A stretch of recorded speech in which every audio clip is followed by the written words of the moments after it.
Sortez d'ici immédiatement, espèce d'intruse !» La voix de Geneviève Duval, 65 ans, trancha l'air comme une lame affûtée, son poing serré cognant contre le cadre de la porte du salon. Elle se dressa, raide dans son tailleur Chanel, impeccablement repassé, ses lèvres pincées en une ligne blanche de dédain. Alexandre Duval, 40 ans, fondateur de la puissante entreprise Tech Duval Innovation, se raidit sur le canapé, son téléphone glissant de sa main moite. À ses côtés, les 6 filles de la petite Léa, 3 ans, agrippée à une poupée déchiquetée, à l'aînée, Camille, 12 ans, les yeux rougis par des nuits d'insomnie, se figèrent dans un silence oppressant. Geneviève avança d'un pas, son talon claquant sur le marbre, pointant un doigt accusateur vers Fatou Ndiaye, 28 ans, la femme de ménage tout juste embauchée. Fatou, debout au milieu du chaos de jouets brisés et de vêtements éparpillés, lâcha son balai qui heurta le sol avec un bruit sourd.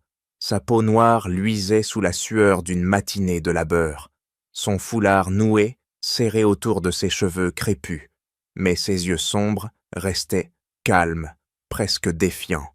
« Comment osez-vous parler à mes petites filles ?»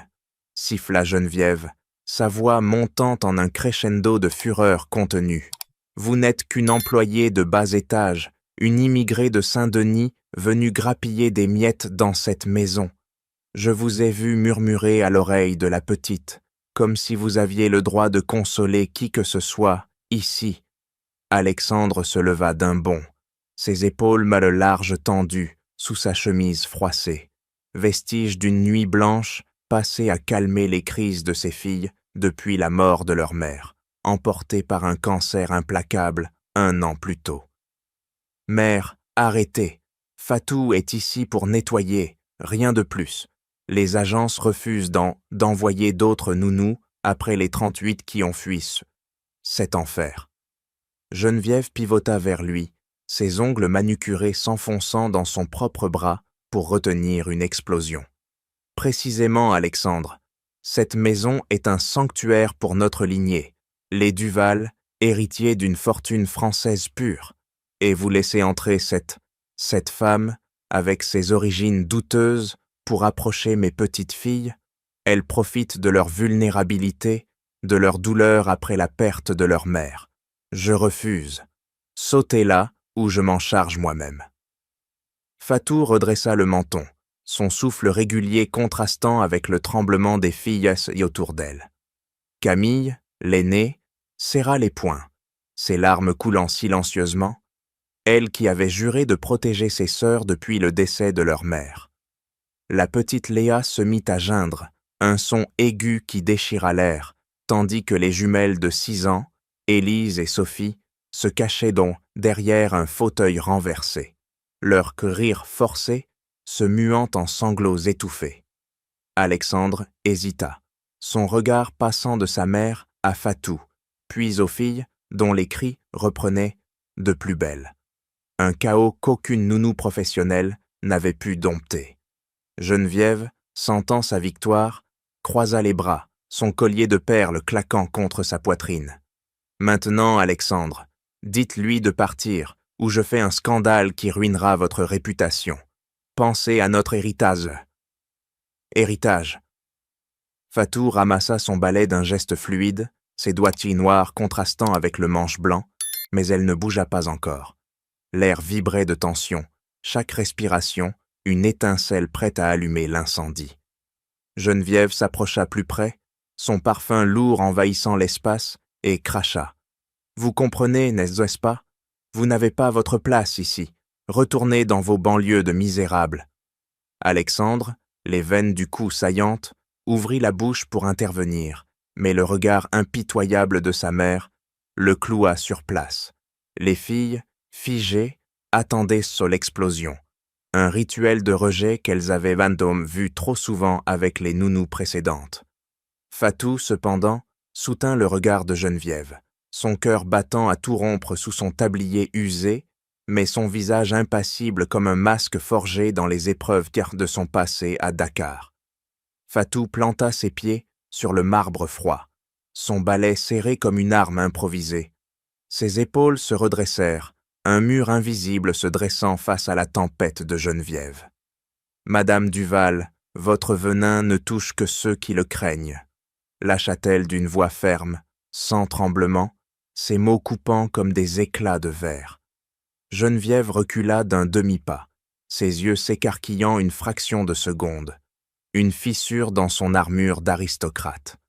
Alexandre, figé entre elles, porta une main à son front, ses doigts, tremblants, trahissant le chaos intérieur qui le rongeait depuis la perte de sa femme, ce vide béant que rien ne comblait. Fatou pivota légèrement, son regard balayant les 6 filles, chacune une plaie ouverte dans cette maison maudite. Camille, l'aînée, croisa ses bras maigres, ses ongles s'enfonçant dans sa peau pâle, un geste qu'elle répétait depuis des mois pour étouffer ses cris muets. Les jumelles, Élise et Sophie, se blottirent l'une contre l'autre, leurs poings minuscules serrés, prêtes à défendre ce qu'il restait de leur monde effondré. Léa, la plus petite, lâcha sa poupée, un gémissement montant de sa gorge comme un appel au secours. Fatou sentit son cœur se serrer, pas pour elle, mais pour ses enfants piégés, dans le deuil, leurs yeux suppliants la retenant plus que n'importe quelle chaîne. « Je ne suis pas venu survoler votre héritage, » poursuivit Fatou, sa voix gagnant en intensité, chaque syllabe un coup de marteau. « J'ai vu la douleur dans leurs yeux, la même que celle qui m'a dévoré quand j'ai perdu ma fille la Dakar, emportée par une fièvre que personne n'a su guérir. Vous parlez de bas étage? C'est votre peur qui est basse, madame, votre refus de voir au-delà de ma peau, de mon accent. » Geneviève inspira Charplie, son collier de perles se soulevant avec sa poitrine haletante. Mais Fatou ne lui laissa pas l'espace pour riposter. Elle avança d'un pas, son tablier froissé comme une bannière de bataille. Alexandre intervint enfin, sa voix rauque brisant le silence. « Fatou, attendez, mère, vous allez trop loin. » Mais Geneviève le coupa net, son doigt pointé comme une dague. « Trop loin? C'est elle qui ose. Sortez, ou j'appelle la sécurité pour vous escorter comme la mendiante que vous êtes. » Fatou ne broncha pas, ses lèvres se pinçant en une ligne déterminée. Elle posa le balai contre le mur, un bruit sec résonnant comme un point final. Puis, sans un mot de plus, elle ramassa son sac usé, ses mouvements fluides, contrôlés, chaque geste une affirmation de dignité. Les filles observaient, Léa tendant une main minuscule vers elle, un sanglot étouffé. En passant devant Geneviève, Fatou s'arrêta net, leurs regards se verrouillant. « Un jour, madame, vous regretterez d'avoir piétiné ceux qui pouvaient guérir vos blessures. » Geneviève blêmit, son poing se crispant, mais Fatou continua, traversant le salon d'un pas mesuré, laissant derrière elle un silence assourdissant. Alexandre la suivit du regard, son estomac se nouant. Ce n'était pas seulement une employée qui partait, mais une lueur d'espoir qu'il avait entrevue dans ses yeux sombres. Les filles éclatèrent en pleurs synchrones, Camille frappant du pied, un cri primal jaillissant de sa poitrine.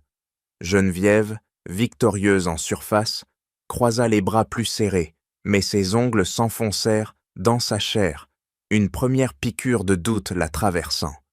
Fatou franchit la porte, l'air parisien froid la giflant, mais elle ne flancha pas. Ses pas résonnaient midi sur le trottoir, chaque foulée une affirmation. Elle n'était pas brisée, juste prête à rebondir, comme toujours depuis son arrivée en France, 10 ans plus tôt. Derrière elle, la maison Duval vibrait encore de l'écho de son départ, un vide plus profond s'installant.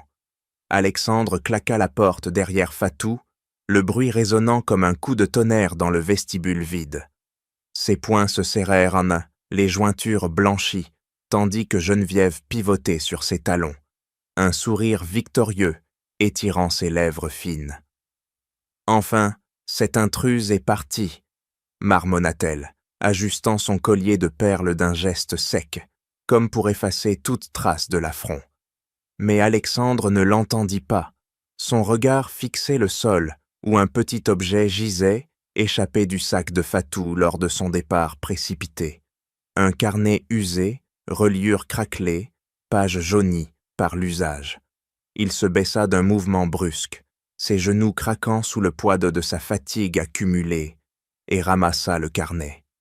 Geneviève s'approcha, son ombre s'allongeant sur lui. « Qu'est-ce que c'est? Jetez ça, Alexandre, ce n'est que des saletés de son monde. » Mais il l'ignora, ouvrant le carnet d'une main tremblante. Les premières pages s'étalaient la mêlée sous ses yeux, des notes manuscrites en français, impeccables, mêlées à des termes wolof, gribouillés en marge. Technique de respiration pour crise d'angoisse infantile. Lut-il à voix basse, son pouls s'accélérant. Des schémas précis montraient l'ami des exercices. Inspirez par le nez, expirez lentement. Visualisez une bulle protectrice, exactement ce dont Camille avait besoin lors de ses nuits hantées par le fantôme de sa mère. Geneviève renifla, croisant les bras plus fort, ses ongles s'enfonçant dans le tissu de son tailleur. Des gribouillis d'amateurs, ça ne prouve rien. Alexandre tourna une page, et là, collé au milieu, un certificat jauni. Fatou Ndiaye, infirmière pédiatrique certifiée, hôpital de Dakar, Sénégal. Ses doigts effleurèrent le sceau officiel, sentant la texture rugueuse du papier, un lien tangible avec un passé qu'il n'avait pas imaginé. Des annotations suivaient, cas d'enfants traumatisés après des conflits, méthodes pour reconstruire la confiance, tout cela aligné avec les tourments de ses filles. Léa muette depuis des mois, les jumelles détruisant tout sur leur passage. Un nœud se forma dans sa gorge, sa poitrine se comprimant comme sous un étau. Il revit Fatou penché sur Léa, murmurant des mots apaisants, pas comme une intruse, mais comme quelqu'un qui savait. Geneviève tapa du pied, impatiente. « Alexandre, assez, cette femme n'était rien pour nous. » Mais il leva les yeux, son regard durci par une réalisation brutale. Sa mère avait agi par pur préjugé, chassant la seule personne qui avait effleuré la douleur de ses filles, s'enfuir. Ses mains tremblèrent sur le carnet, les pages froissées sous sa poigne. Les filles, encore regroupées dans le salon adjacent, commencèrent à murmurer. Camille s'avançant, ses poings toujours serrés. « Papa, pourquoi l'as-tu laissé partir ?» Alexandre referma le carnet d'un claquement sec, le glissant dans sa poche comme une preuve accablante. Geneviève s'immobilisa, sentant le vent tourner, mais il se redressa, sa voix basse et tranchante. « Mère, vous avez peut-être commis une erreur irréparable. » Le regret le frappa comme une vague, ses tempes battant au rythme de son cœur. Ce carnet n'était pas un hasard, mais un indice logique, tombé lors du nettoyage, révélant une experte masquée sous un tablier. Il pivota vers la porte, l'urgence le poussant déjà à réparer, tandis que Geneviève pinçait les lèvres, une première crevasse dans son assurance inébranlable. « Arrêtez cette folie, Alexandre !» Geneviève claqua le téléphone sur son bureau en acajou, ses ongles verniciés rouge sang, laissant des marques sur le bois poli. Alexandre, déjà en mouvement, enfila son manteau d'un geste brusque, ignorant le regard incendiaire de sa mère. Son cœur cognait comme un marteau, le carnet de Fatou brûlant dans sa poche intérieure. Un rappel incessant de l'erreur qu'il avait laissé commettre. Il pivota vers la porte, ses pas résonnant sur le parquet, mais Geneviève bondit, bloquant le passage, son corps frêle tendu comme un arc. « Vous allez courir après cette femme ?» siffla-t-elle, sa voix un venin distillé. « Pensez à votre position, PDG de Duval Innovation, veuf respectable. Et pourquoi? Une immigrée qui ose nous défier ?» Alexandre s'arrêta net, ses poings se crispant, mais il ne la regarda pas. Au lieu de cela, il composa un numéro sur son portable, ses doigts volant sur l'écran. « Agence Domestique Paris. Bonjour ? Oui, Duval à l'appareil. Donnez-moi l'adresse de Fatou Ndiaye.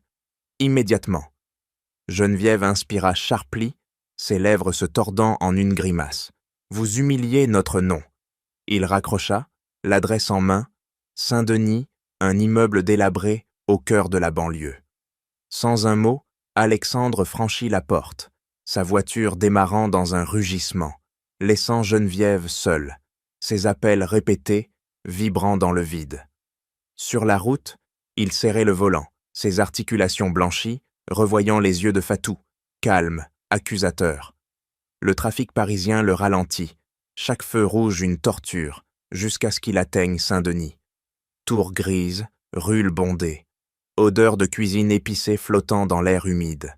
Il gara sa berline luxueuse, incongrue parmi les scooters rouillés, et s'engouffra dans l'immeuble, ignorant les regards curieux des passants. À l'agence qu'il contacta en chemin, une voix hésitante répondit « Monsieur Duval, Fatou a déjà trouvé un autre emploi temporaire, chez les Moreau, rue de la Paix. » Alexandre accéléra, son pied écrasant l'accélérateur, mais Geneviève appela, sa voix crachant dans le haut-parleur. « Revenez, cette quête est indigne, je coupe les fonds si vous persistez. » Il raccrocha sans répondre, son estomac noué, pas seulement par la menace, mais par les images de Saint-Denis. Enfants jouant dans des cours sales, mères voilées, portant des sacs lourds, un monde qu'il n'avait jamais effleuré. Cela le frappa comme un coup. Fatou vivait cela, et il l'avait chassé pour des préjugés. Arrivé chez les Moreau, il força l'entrée, son badge d'entreprise brandi comme un passeport. Fatou, en train d'essuyer une table, se figea, son chiffon tombant de sa main. « Monsieur Duval » murmura-t-elle, ses yeux s'écarquillant. Alexandre s'approcha, haletant, le carnet sorti de sa poche.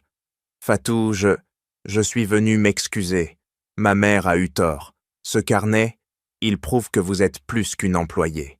Revenez, s'il vous plaît. » Elle croisa les bras, son foulard se décalant légèrement, révélant une cicatrice discrète sur son front, trace d'un passé qu'il ignorait. Geneviève rappela, mais il éteignit son téléphone d'un geste sec. Fatou hésita, ses doigts tapotant le chiffon, un rythme nerveux. « Pourquoi maintenant? Votre monde m'a rejeté. » Alexandre insista, sa voix brisée, « Pour mes filles, et pour réparer. » Elle céda légèrement, mais pas encore. Le voyage n'était pas fini. Un appel anonyme vibrant dans sa poche, un indice de danger plus grand.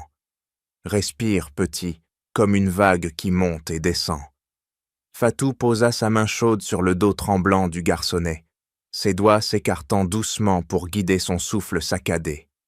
Le centre communautaire de Saint-Denis bourdonnait d'un chaos contrôlé. Enfants criant dans un coin, mères murmurant des prières en wolof, l'air chargé d'odeurs de thé à la menthe et de sueur accumulée. Le garçon, un Sénégalais de 8 ans nommé Moussa, se recroquevilla sur sa chaise en plastique ébréché, ses genoux remontés contre sa poitrine, ses yeux écarquillés fixant le vide, souvenir d'un voyage en mer qui l'avait arraché à sa terre natale. Fatou s'accroupit à son niveau, son uniforme d'étudiante infirmière froissé après une journée de cours nocturne, une mèche de cheveux crépus échappant à son foulard.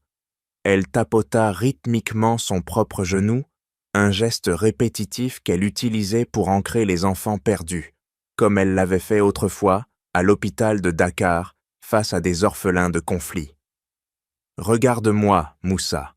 Inspire par le nez, comme si tu sentais l'océan calme. » Le garçon obéit par saccades, ses épaules se soulevant puis s'abaissant, son poing desserrant progressivement.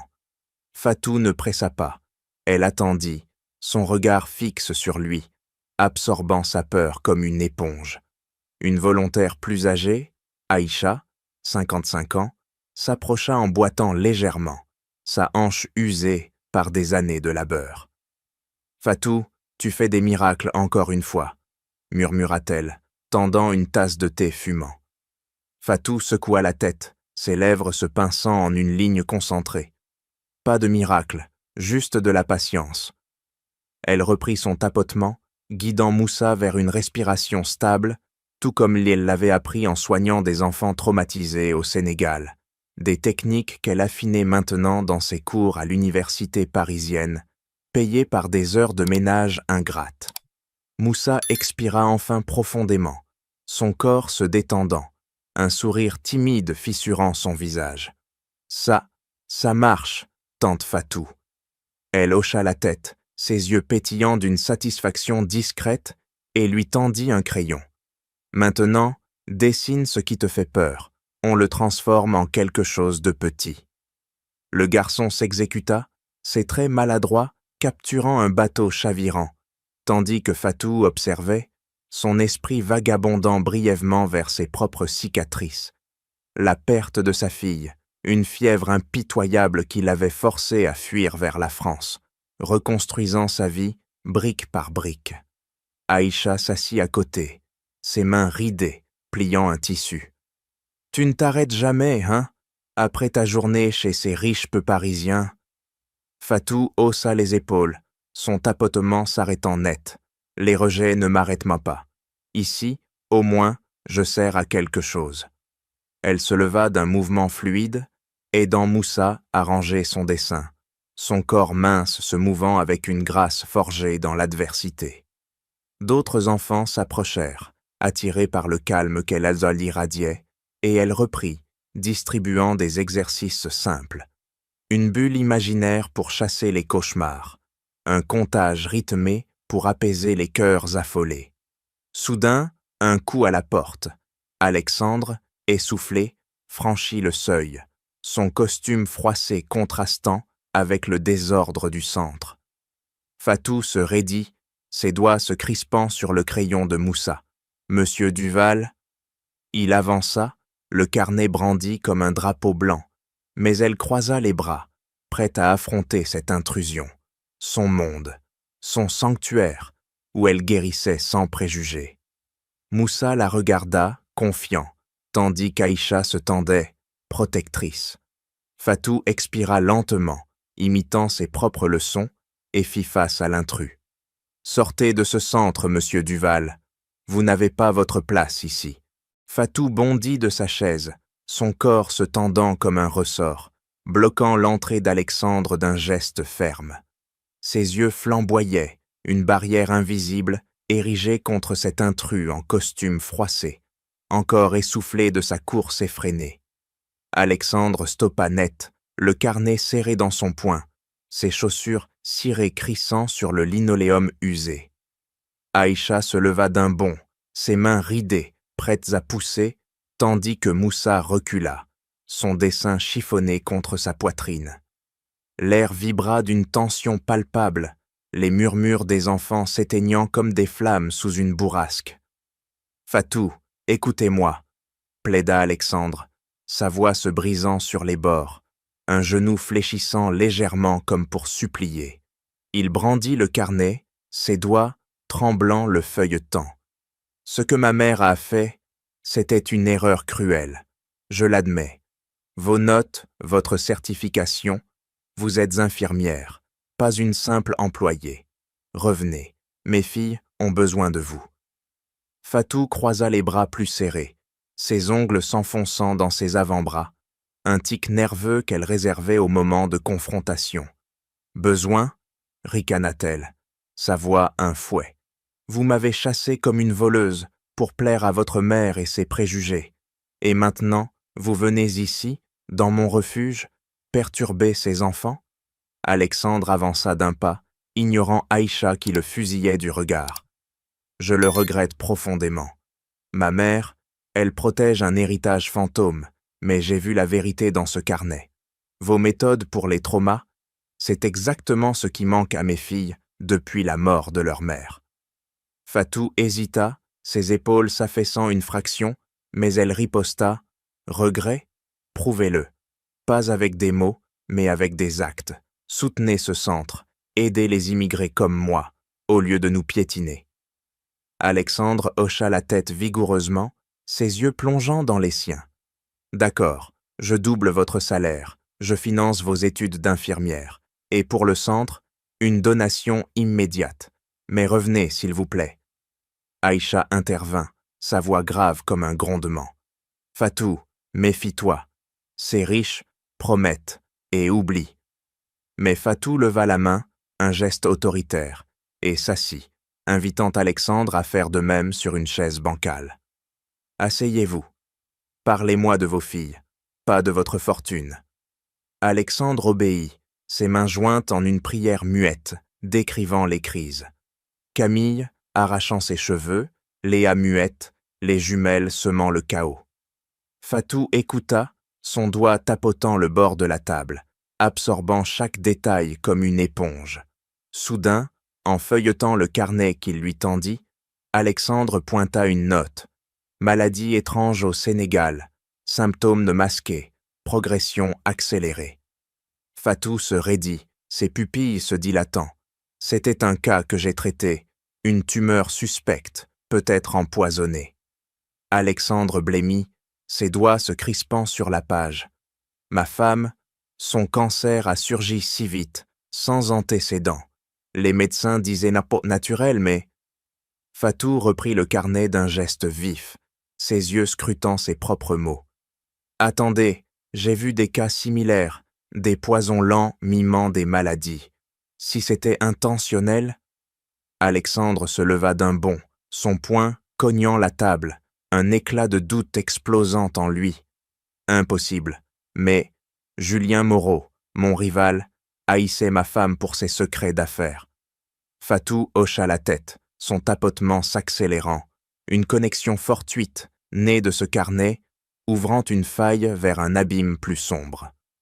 Alors, prouvez votre regret. Laissez-moi aider vos filles. Et ensemble, creusons cela. Alexandre accepta, sa main serrant la sienne, un pacte scellé dans l'urgence. Vous pensiez que la mort de votre femme était un accident du destin, Duval? Julien Moreau, 50 ans, rival impitoyable et ex-partenaire d'affaires, d'Alexandre, cracha ses mots comme un venin, son verre de champagne cognant contre celui d'Alexandre lors du gala tech à l'hôtel de ville.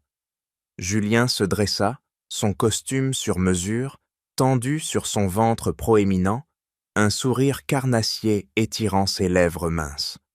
Alexandre se raidit, son poing se crispant autour de la flûte, le cristal menaçant de se briser. Autour d'eux, le brouhaha des invités, PDG en smoking, investisseurs au regard calculateur, s'estompa, comme si la salle entière retenait son souffle. Julien s'approcha plus près, son haleine chargée de whisky effleurant le visage d'Alexandre. « Votre chère épouse, emportée si vite par ce cancer. Tragique, n'est-ce pas? Surtout après notre petite querelle sur ce contrat multimillionnaire que vous m'avez volé. » Alexandre recula d'un pas, ses épaules se contractant, un frisson glacé remontant son échine. Fatou, à ses côtés pour la première fois en public, invitée comme consultante pour les filles, posa une main discrète sur son bras, ses doigts serrés comme un ancrage. Julien lorgna vers elle, ses yeux plissés en une fente méprisante. « Et qui est cette compagne? Une infirmière des banlieues? Vous descendez bien bas, Duval. » Alexandre serra les dents, ses mâchoires saillantes s'upétillent sous la peau tendue. « Julien, ce n'est pas le moment pour vos insinuations. Ma femme est morte, respectez cela. » Mais Julien rit, un éclat rauque qui fit tourner des têtes. Il tapa sur l'épaule d'Alexandre, un geste faussement amical qui s'enfonça comme une lame. « Respect? Vous m'avez ruiné avec ce deal, et maintenant, vous paradez avec elle. » Il pointa Fatou du menton, son doigt tremblant de rage contenue. Fatou ne broncha pas, son foulard ajusté serré, mais ses ongles s'enfoncèrent dans sa paume, un tic pour canaliser la fureur montante. Julien pivota, feignant de saluer un investisseur proche, mais sa voix baissa en un murmure venimeux. « Votre femme savait trop de choses sur nos affaires. Peut-être que son départ n'était pas si... naturel. » Alexandre blêmit, son verre vacillant, le champagne éclaboussant sa manche. Fatou intervint d'une voix basse, tranchante. « Monsieur Moreau, vos menaces puent la culpabilité. » Julien se tourna vers elle, ses lèvres se retroussant. « Et vous, l'immigré, Osez me juger. Restez à votre place, nettoyez les saletés, pas fouiner dans les secrets des puissants. Alexandre avança d'un pas, son corps bloquant Julien, une veine pulsante à sa tempe. Sortez d'ici, ou je fais un scandale.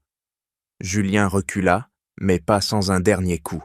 Il glissa une carte de visite dans la poche d'Alexandre, ses doigts s'attardant comme une menace. Appelez-moi quand vous réaliserez la vérité. Votre empire repose sur des mensonges, et le mien renaîtra de vos cendres. Il s'éloigna d'un pas chaloupé, saluant la foule avec un masque de courtoisie, laissant Alexandre haletant, son esprit tourbillonnant de soupçons nouveaux. Fatou serra son bras plus fort, ses yeux scrutant la silhouette fuyante de Julien. Cet homme cache quelque chose. Sa haine n'est pas gratuite. Alexandre hocha la tête, son poing se refermant sur la carte, un indice brûlant qui allumait une flamme de doute, l'ombre d'un complot plus vaste planant sur la mort de sa femme, transformant le deuil en une quête vengeresse.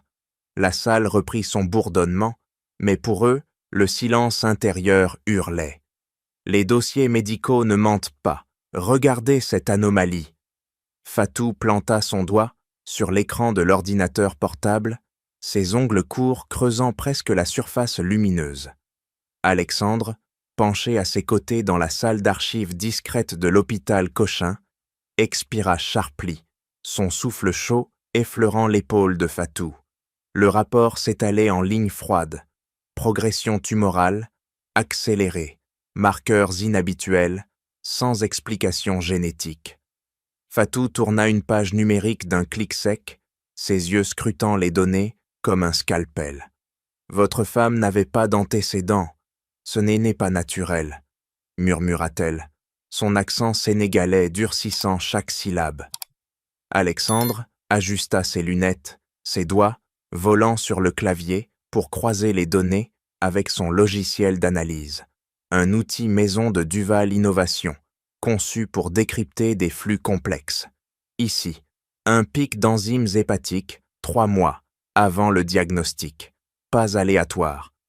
Fatou hocha la tête, son foulard se décalant légèrement, révélant une veine pulsante à sa tempe. Elle nota un détail sur un bloc-notes, son stylo grattant le papier avec urgence. Un rituel qu'elle répétait depuis ses jours à Dakar, traquant des épidémies de suspects. Ils quittèrent Sommeil-Hôpital d'un pas rapide, Alexandre serrant un dossier photocopié contre sa poitrine, Fatou balayant la rue du regard pour toute ombre suspecte. À la bibliothèque médicale de la Sorbonne, Fatou s'engouffra la première, ses pas martelant le sol dallé. Elle extirpa un volume épais des étagères, ses bras musclés par des années de labeur, le soulevant sans effort. Regardez ces cas similaires, poison mimant des cancers, indétectables sans test spécifique. Alexandre s'assit à une table isolée, branchant son ordinateur, ses yeux rougissant sous la lumière bleue. Il lança une recherche croisée. Emails archivés de sa femme, traces mépètes numériques effacées, mais récupérables via ses serveurs privés. Un message surgit, de Julien à un contact anonyme, daté juste avant le début des symptômes. Assure-toi que le problème soit discret. Alexandre frappa la table d'un poing fermé, le bois vibrant sous l'impact. Fatou posa une main sur la sienne, ses doigts bamfrés, calmant la fureur. Pas de précipitation. Interrogeons le médecin traitant. Ils se rendirent chez le docteur Laurent, un oncologue retraité, dans un appartement haussmannien. Fatou sonna, son index pressant la sonnette avec insistance. Le docteur ouvrit, ses mains tremblantes trahissant une nervosité ancienne. Je ne peux rien dire, balbutia-t-il, mais Alexandre le coinça contre le mur, son avant-bras pressant légèrement. Ma femme est morte, parlez. Fatou intervint d'une voix basse apaisante. Docteur, nous avons vu les rapports. Un poison? Laurent céda, ses épaules s'affaissant. Un composé rare, masqué en traitement expérimental. J'ai reçu des ordres. De Moreau. Fatou nota furieusement, son stylo volant, reliant les points. Email, anomalie de biologique. un motif de vengeance commerciale. De retour dans la voiture, Alexandre accéléra, ses pneus crissant sur le pavé mouillé. Julien a orchestré cela pour me détruire. Fatou serra son bloc-notes, ses articulations blanchies. Nous avons les pièces, mais il nous faut la preuve irréfutable. Un appel anonyme vibra sur le téléphone d'Alexandre. Une voix déformée. « Arrêtez de fouiner ou vos filles le paieront. » Fatou échangea un regard avec lui, son pouls à gauche s'accélérant. L'enquête s'envenimait, Julien anticipant leurs mouvements, une toile d'araignée se resserrant autour d'eux. C'est lui, Julien a tout orchestré. Fatou claqua le dossier sur la table du café discret, ses doigts tentent tremblants, faisant vibrer le bois verni. Alexandre se pencha en avant, ses yeux écarquillés, dévorant les lignes imprimées. Un rapport toxicologique fraîchement exhumé d'un labo indépendant, des traces de composés chimiques indétectables dans les échantillons prélevés sur sa femme, lors de l'autopsie. « Du thallium masqué en chimiothérapie », murmura Fatou, sa voix un rasoir effilé, coupant l'air chargé de tension. Alexandre serra les dents, son poing s'abattant sur la table, un éclat sourd, résonnant comme un aveu forcé. Fatou tourna une page d'un geste vif, son stylo soulignant une formule chimique. « Regardez, ce poison accélère les tumeurs, mime un cancer agressif. Pas de coïncidence. Julien a accès à des labs pharma via ses investissements. Il l'a empoisonné lentement pour vous briser sans traces évidentes. » Alexandre expira comme un coup de poignard, ses épaules s'affaissant sous le poids de la révélation. Il revit les derniers beaux mois de sa femme. Nausées soudaines, fatigue écrasante, les médecins haussant les épaules. « Pourquoi ?» siffla-t-il, sa voix se brisant. « Pour un contrat perdu ?» Fatou croisa son regard, ses pupilles sombres comme un puits de vérité. « Plus que ça, vos emails montrent même qu'elle savait pour son sabotage. Elle l'avait confronté en privé, menaçant de le dénoncer. Julien l'a éliminé pour se protéger. Elle extirpa une capture d'écran d'un message effacé, récupéré via les serveurs d'Alexandre. Élimine le risque avant qu'il ne m'enterre. » Alexandre bondit, sa chaise raclant le sol, son corps tendu comme un arc prêt à lâcher. « Le salaud, il a volé sa vie, détruit mes filles, pour de l'argent. » Fatou posa une main ferme sur son avant-bras, ses ongles s'enfonçant légèrement pour l'ancrer. « Calmez-vous. Le docteur Laurent a confirmé. Il a reçu des paiements de Julien pour altérer les rapports. Et ce poison, traçable à une filiale de Moreau Industries. » Alexandre hocha la tête, son pouls taudis martelant ses tempes, une rage bouillonnante montant en lui. Il feuilleta le dossier, ses doigts volant sur les preuves accumulées. Virement bancaire masqué, témoignage d'un assistant anonyme craignant pour sa vie. Soudain, Fatou se raidit, son stylo s'arrêtant net. « Attendez, un lien personnel. Julien était l'amant de votre femme avant votre mariage. Jaloux, il a vu sa mort comme une double vengeance. Contre vous pour le contrat, contre elle pour l'avoir quitté. » Alexandre blêmit, son estomac se retournant comme un coup de couteau. « Comment ?» Fatou pointa une photo jaunie, exhumée d'un vieux disque dur. Julien et sa femme, enlacés des années plus tôt. « Votre serveur familial, elle avait gardé ça, peut-être comme assurance. » Alexandre se leva d'un bond, son poing cognant la table une fois de plus, le café renversé formant une flaque sombre. « C'est monstrueux, il paiera. » Fatou rangea les documents d'un geste précis, ses yeux flamboyants d'une détermination forgée dans ses propres pertes. « Oui, mais avec preuve de solide. Cette révélation change tout. Ce n'est plus un deuil, c'est un meurtre. » Alexandre serra les mâchoires, une veine saillante sur son front, prêt à charger. Fatou le retint, son toucher un ancrage. Ensemble, on le démasque. L'air crépitait d'urgence, la vérité explosive les propulsant vers l'affrontement inévitable. « Vous osez venir ici, immigré ?» Julien Moreau bondit de son fauteuil en cuir, son poing cognant le bureau massif, un éclat de verre volant d'un cadre photo renversé. Son bureau au sommet de la tour Moreau Industries vibrait d'une fureur contenue, les stores baissés, filtrant une lumière grise qui accentuait ses traits, creusés. Fatou, planté au centre de la pièce, ne recula pas, ses pieds ancrés au sol comme des racines, son dossier serré contre sa poitrine comme un bouclier. Elle avait forcé l'entrée, son badge falsifié, une astuce apprise dans les ruelles de Dakar, lui ouvrant les portes sécurisées. « Julien Moreau, votre jeu est fini », lâcha-t-elle d'une voix coupante, jetant le dossier sur le bureau, les pages s'éparpillant comme des accusations muettes. Julien s'approcha d'un pas lourd, son haleine chargée d'alcool effleurant son visage. « Qui vous envoie, Duval ? Ce lâche n'ose pas venir lui-même » Fatou soutint son regard, ses paupières ne sciant pas, son doigt tapotant le dossier, un tic pour canaliser la tempête intérieure. Les preuves parlent, thallium dans le sang de sa femme, vos paiements au docteur, vos emails codés. Vous l'avez tué pour un contrat, pour une vengeance mesquine. Julien rit, un son guttural qui fit frémir les murs et claqua des doigts vers la porte verrouillée. « Sécurité !» hurla-t-il, mais Fatou avança, son corps bloquant son chemin. « Pas si vite, Alexandre sait tout. Il arrive avec la police. » Julien pivota, son poing s'abattant sur un tiroir qu'il ouvrit d'un geste violent, en sortant un portefeuille gonflé. « Combien ? 10 000 ? 20 ? Prenez et disparaissez, comme votre peuple sait le faire. » Fatou serra les lèvres, son tapotement s'accélérant sur le dossier, une rage bouillonnante montant en elle, souvenir de rejets similaires, en France, de portes claquées à son visage.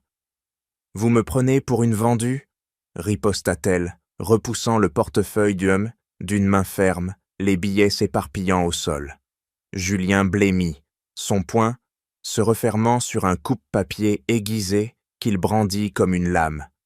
« Alors, vous choisissez la mort, comme elle. » Il chargea, le coupe-papier sifflant l'air, visant sa gorge.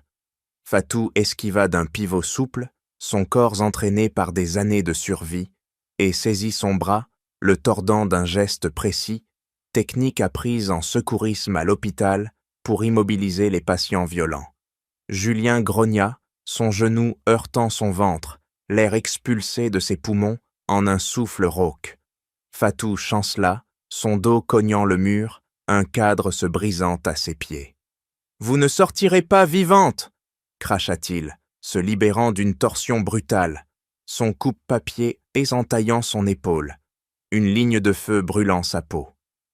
Fatou pressa la plaie d'une main, le sang suintant entre ses doigts, mais elle riposta d'un coup de pied précis à son genou, le faisant trébucher. « Alexandre arrive, c'est fini pour vous. » Julien se releva en titubant, son poing cognant l'interphone. « Bloquez les sorties, tuez-la si nécessaire. » Fatou bondit vers la porte, son cœur martelant, le dossier glissé sous son bras, preuves intactes. Elle tourna la poignée verrouillée, son épaule cognant le bois, un craquement sinistre résonnant. Julien chargea à nouveau, son bras s'abattant, mais elle pivota, son coude heurtant sa tempe, l'étourdissant. « Pour les filles d'Alexandre », murmura-t-elle, son tapotement mental, un rythme pour survivre, la propulsant vers la liberté. La porte céda enfin, des pas de garde retentissant dans le couloir, la poursuite s'amorçant comme un piège se refermant. « Alexandre, ici !» Fatou hurla dans son téléphone, sa voix se brisant sur les halètements, tandis qu'elle sprintait dans le couloir sombre de la tour Moreau, son épaule saignant abondamment, le sang gouttant sur le sol en une traînée rouge. Ses pas résonnaient comme des coups de feu, ses baskets usées glissant sur le marbre poli. Derrière elle, les gardes chargeaient, leurs bottes martelant, un cri guttural. « Arrêtez-la !» Fatou pivota dans un escalier de service, son corps se contorsionnant pour éviter une main tendue, son coude heurtant un mur, une douleur lancinante irradiant son bras. Alexandre répondit instantanément, sa voix un ancrage dans le chaos. « J'arrive, tiens bon !» Il accéléra sa voiture, les pneus hurlant sur l'asphalte parisien, son poing cognant le volant.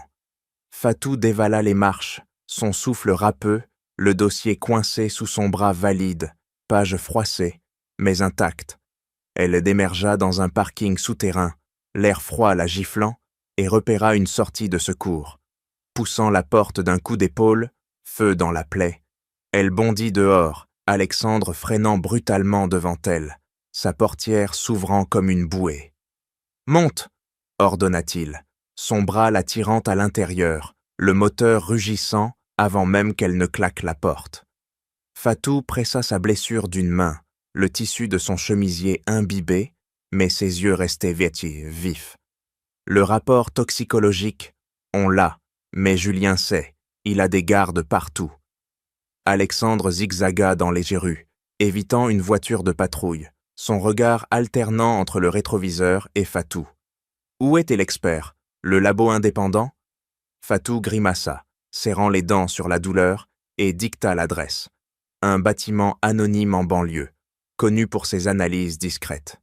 Arrivés, ils forcèrent l'entrée nocturne, Alexandre crochetant la serrure, avec un outil improvisé, vestige de ses jours d'ingénieur. Fatou guida, son pas claudiquant, jusqu'au labo désert. Elle alluma un ordinateur, ses doigts volant sur le clavier malgré le sang, accédant aux bases de données via un code volé au docteur Laurent. Voici, analyse des échantillons d'autopsie, thallium confirmé, dosé pour simuler une défaillance hépatique progressive. Alexandre zooma sur les graphiques, ses yeux plissés, décryptant les pics chimiques. Preuve irréfutable, traçable à un lot pharma de Morrow Industries. Fatou imprima le rapport d'un geste sec, la machine crachant les pages comme des confessions. Soudain, un bruit dehors, pneus crissant. « Ils nous ont suivis !» siffla Alexandre, empochant les documents. Fatou saisit un échantillon scellé d'un frigo, preuve physique, et ils fuirent par une issue arrière, bondissant dans la voiture. Alexandre accéléra, son pied écrasant la pédale, tandis que Fatou bandait sa plaie d'une main tremblante. « Avec ça, on le détruit », murmura-t-elle, son tapotement reprenant sur le tableau de bord, un rythme pour survivre. La nuit parisienne les avala, la poursuite s'intensifiant, mais la preuve finale en main, un feu inextinguible les propulsant vers la confrontation. « Silence, vous êtes finis, Moreau !» Alexandre bondit sur l'estrade de la salle de conférence bondée, son poing cognant le pupitre, un micro crachant un Larsen strident qui figea les actionnaires. Julien, au centre, se raidit dans son costume impeccable, ses lèvres se tordant en un rictus forcé. La réunion annuelle de Morrow Industries vibrait d'une tension électrique, projecteurs aveuglants balayant les visages tendus des investisseurs. Fatou, dissimulé au fond, serra le rapport toxicologique contre sa poitrine, sa plaie bandée, pulsant sous son chemisier. Un rappel brûlant de l'échappée. Alexandre activa l'écran géant d'un geste sec, le rapport s'affichant en lettres rouges. Thallium détecté, empoisonnement intentionnel. Les murmures enflèrent comme une vague, des actionnaires se redressant, leur stylo tombant au sol. Julien pivota, son poing s'abattant sur la table, un verre d'eau éclaboussant. « Mensonge, Duval fabrique ça pour me ruiner !» hurla-t-il, son doigt pointé comme une arme, visant Alexandre. Fatou surgit des rangs, son pas martelant le tapis, et lança le dossier physique sur la table centrale. « Regardez les faits !» siffla-t-elle, sa voix tranchant le brouhaha, son foulard se décalant sous l'effort. Les pages s'ouvrirent sur les analyses, courbes chimiques irréfutables, signature de labo certifié, lien bancaire vers Julien. Un actionnaire se leva, ses lunettes glissant sur son nez suant. « C'est du meurtre ?» Julien blêmit, son poing se crispant sur le micro. Mais Alexandre le coupa net. « Oui, il a empoisonné ma femme pour un contrat perdu, pour effacer ces traces de sabotage. Julien chargea verbalement, sa voix un rugissement. Preuve de falsifié, cette femme, une immigrée, ment pour de l'argent. Fatou soutint son regard, son doigt tapotant le dossier ouvert, un rythme accusateur. Vos paiements au docteur, vos emails, tout est là. Vous l'avez tué lentement, masquant le poison en cancer. Les actionnaires explosèrent, des cris fusants. Appelez la police. Julien recula, son dos heurtant le mur, ses mains tremblantes cherchant une issue. Alexandre activa une vidéo cachée. Enregistrement du docteur Laurent, confessant sous serment, sa voix chevrotante résonnant dans la salle. Moreau m'a payé pour altérer les rapports. Julien s'effondra sur une chaise, ses épaules s'affaissant, un murmure échappant ses lèvres. C'était nécessaire. Fatou s'approcha, son ombre s'allongeant sur lui. Nécessaire pour détruire une famille? Les gardes de sécurité, alertés, surgirent, menottant Julien d'un geste brutal, ses cris étouffés par le tumulte. Alexandre expira, son poing se desserrant enfin, tandis que Fatou ramassait les pages éparpillées, son tapotement s'apaisant. Les actionnaires applaudirent sporadiquement, un vent de justice balayant la salle. Julien fut traîné dehors, son empire craquelant sous les flashs des médias alertés. Fatou croisa le regard d'Alexandre, un hochement de tête scellant la victoire. La vérité explosée, un linceul levé sur le passé. Menottes au poignet, Moreau! Le commissaire abattit son ordre comme un marteau, ses hommes chargeant dans la salle de conférence encore vibrante des échos de la révélation. Julien se débattit, ses poignets se tordant contre le métal froid, un grognement primal jaillissant de sa gorge. « Vous n'avez rien contre moi !» cracha-t-il, son corps massif se contorsionnant, renversant une chaise qui claqua au sol. Les actionnaires reculèrent, leurs murmures enflant en un tumulte, tandis qu'Alexandre observait depuis l'estrade, son poing serré, relâchant enfin sa tension accumulée. Fatou s'avança d'un pas mesuré, son bandage à l'épaule suintant encore, mais ses yeux fixés sur Julien comme des lames. Les preuves de parlent, vos poisons, vos paiements, tout. Un policier le plaqua contre le mur, les menottes cliquetant, son alliance heurtant le béton. Julien pivota la tête, son regard venimeux transperçant Alexandre. « Tu paieras pour ça, Duval. Ton empire s'effondrera sans moi. » Alexandre ne broncha pas, son menton levé, une veine pulsante à son cou. Justice enfin, un baume sur la plaie ouverte depuis la mort de sa femme. Les policiers l'escortèrent, dehors, Julien trébuchant sur le tapis, ses chaussures cirées glissant dans une flaque de champagne renversée. Fatou suivit du regard, son doigt tapotant son bandage. Un rythme pour clore le chapitre. Dehors, les flashs des médias crépitaient, des micros tendus capturant ses derniers cris. C'est un complot. Le commissaire hocha la tête vers Alexandre, sa voix bourrue. L'enquête est close, empoisonnement prouvé, motif clair, vengeance et fraude. Il passera le reste de sa vie en cellule. Alexandre expira, ses épaules s'affaissant, le poids du deuil allégé par ce verdict. Fatou posa une main sur son bras, ses doigts chauds, un ancrage. Votre femme est vengée, les nœuds se défont. Julien, traîné dans la voiture de police, hurla une dernière fois par la vitre baissée. Vous ne savez rien.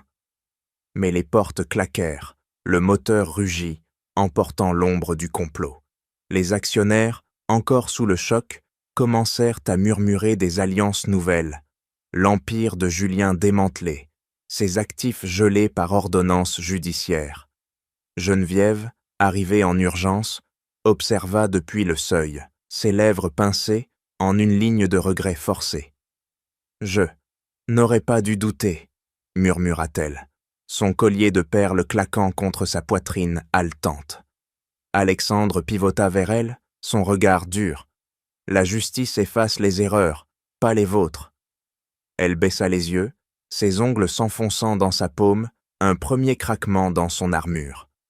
Fatou, silencieuse, rangea le dernier document, son tapotement s'apaisant, tous les fils du complot tranchés, la famille Duval libérée, prête à reconstruire sur des ruines purifiées. Le commissaire salua d'un signe, la salle se vidant, un silence victorieux s'installant. Pour elle, et pour tous ceux que nous avons piétinés. Alexandre abattit son stylo sur le contrat, l'encre fraîche, scellant la création du fonds, Fondation Claire Duval, ses mains tremblantes encore du choc judiciaire. La salle de réunion de Duval Innovation bourdonnait d'une énergie nouvelle, avocats et conseillers se redressant, leurs dossiers claquant comme des applaudissements muets. Alexandre se leva d'un bond, son poing cognant le pupitre, un geste qui fit vibrer la table. 1 million d'euros initial pour soutenir les enfants immigrés traumatisés, thérapie gratuite, centre comme celui de Fatou, à Saint-Denis. Geneviève, assise au bout, pinça les lèvres, ses ongles s'enfonçant dans son accoudoir, un tic de regret qu'elle ne pouvait plus cacher.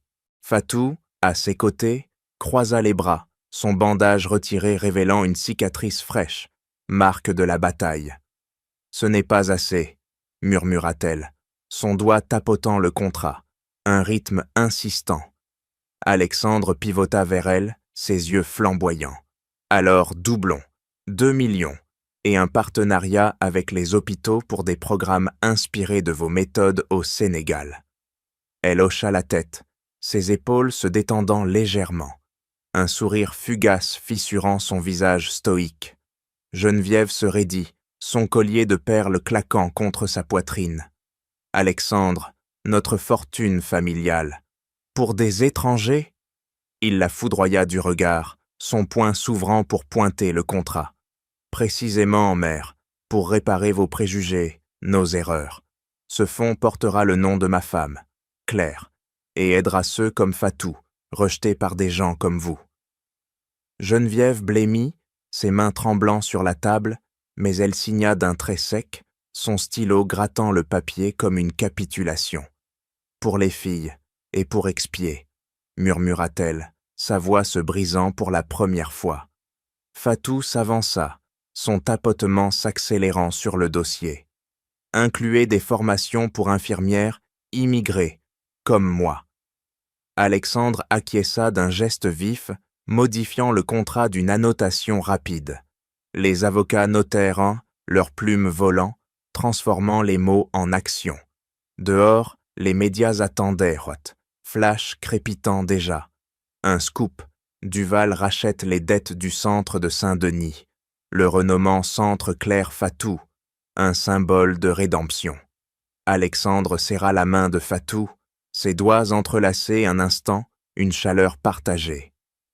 C'est pour guérir nos familles, nos erreurs. Elle pressa en retour, son pouls battant en synchronie. Geneviève se leva, ses pas hésitants, et posa une main sur l'épaule de Fatou.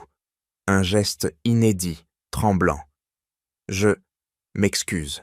Ce fonds lavera nos fautes. » Fatou hocha la tête, sans mot superflu, son tapotement s'apaisant, un pont jeté sur l'abîme des préjugés. Les signatures finales claquèrent, le fonds lancé, un flux d'espoir irriguant les banlieues oubliées. Alexandre expira, son poing se desserrant, une lumière neuve dans ses yeux, rédemption non pas en mots, mais en actes concrets, un legs pour effacer les ombres du passé. Fatou sourit enfin, pleinement, son cœur allégé, justice non seulement punie, mais réparée. Sous la tour Eiffel, nous recommençons. Alexandre murmura ces mots, son alliance neuve brillant sous les lumières nocturnes, tandis qu'il serrait la main de Fatou, leurs doigts entrelacés comme un serment gravé. La cérémonie intime s'achevait, les 6 filles formant un cercle autour d'eux. Camille, tenant un bouquet de roses de blanche, symbole de leur mère absente mais honorée. Léa, enfin loquace, gloussa en jetant des pétales, ses petites mains voltant comme des papillons libérés. Les jumelles, Élise et Sophie, dansaient en riant, leurs robes tourbillonnant, un chaos joyeux, remplaçant les destructions passées. Fatou pivota vers les filles, son voile de mariée effleurant son épaule cicatrisée, une marque effacée par le temps. « Vous êtes ma famille maintenant », déclara-t-elle, sa voix chaude enveloppant chacune, son tapotement sur sa robe, un rythme de paix définitive. Camille s'avança, ses cheveux repoussés, et serra Fatou dans ses bras, un geste franc. « Tu nous as sauvés, pas comme une mère, mais comme une lumière. » Geneviève, en retrait, hocha la tête, ses perles claquant doucement. Elle avait signé la paix, finançant le fonds avec une donation personnelle, expiant ses ombres. La fondation Claire Duval fleurissait déjà. Centres étendus à Saint-Denis, programme d'allons pour enfants traumatisés, Fatou dirigeant les formations, son expertise sénégalaise fusionnant avec les ressources d'Alexandre. Les filles visitaient les lieux, aidant à distribuer des kits thérapeutiques, dessins pour exprimer la peine, bulles imaginaires pour chasser les peurs. Alexandre observa, son poing se desserrant pour caresser le dos de Léa, un père renaissant. 3 ans plus tard, la maison Duval respirait la vie. Camille mentorait des jeunes en deuil, ses crises oubliées. Les jumelles canalisaient leur énergie en art, peignant des toiles vibrantes. Léa babillait sans fin, compensant le silence perdu. Fatou, enceinte, posait une main sur son ventre, son alliance scintillant. Alexandre l'embrassa, leurs lèvres scellant un avenir forgé dans les épreuves. Geneviève, adoucie, lisait des histoires aux petites, ses préjugés dissous comme neige au soleil. La leçon s'imposa, gravée dans chaque geste. L'empathie transcende les barrières, classe, couleur, passé. Fatou murmura à Alexandre. La justice n'efface pas la perte, mais elle ouvre des portes à l'espoir. Les filles acquiescèrent, un cœur uni. Sous les étoiles parisiennes, la famille nouvelle s'épanouit. Un testament vivant. L'amour reconstruit honore le passé sans l'enchaîner, transformant les cicatrices en force. La tour scintilla, témoin éternel d'une renaissance, préjugés vaincus, cœur guéri, un avenir illuminé. Chers auditeurs, nous espérons que l'histoire de Fatou et de la famille Duval vous a profondément touché, en vous rappelant que l'empathie et la justice peuvent guérir même les blessures les plus profondes, au-delà des préjugés et des pertes insurmontables. Si cette narration sur la résilience, l'amour naissant et la rédemption a résonné en vous, partagez vos réflexions dans les commentaires ci-dessous. Quelles leçons en tirez-vous pour votre propre vie? Merci infiniment pour votre écoute attentive et votre fidélité. Nous nous retrouvons très bientôt pour une nouvelle histoire émouvante qui explorera les méandres du cœur humain. À la prochaine.